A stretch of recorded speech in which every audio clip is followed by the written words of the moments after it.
našreme. Test, novinky.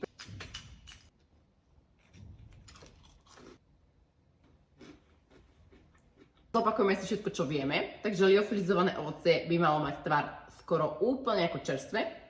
Malo by chrumkať, nemalo by vám meknúť. Poriadne ho zatvárajte. Pokiaľ ho naozaj dobre zatvoríte, vydrží vám fakt dlho v tej špajzi alebo neviem kde. Nemali by ste mať na veľmi teplom mieste, skôr na nejakom chladnejšom, proste presne ako v špajzi a tak ďalej, v nejakej poličke, hej. Normálna proste teplota, aby to nebolo v vyhriatom aute, hej, príklad.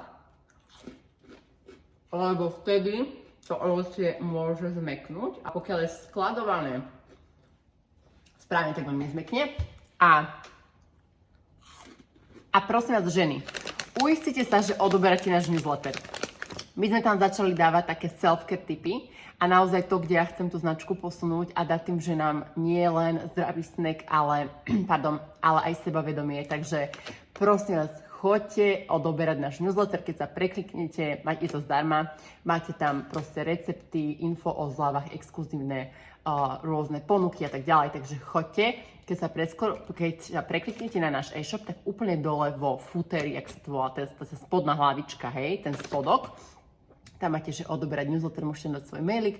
Keď ste už u nás nakúpili, tak pravdepodobne je dosť možné, že ho aj odoberáte, pokiaľ ste to nezaklikli, ale majte nádherný deň a vyskúšajte. Love you.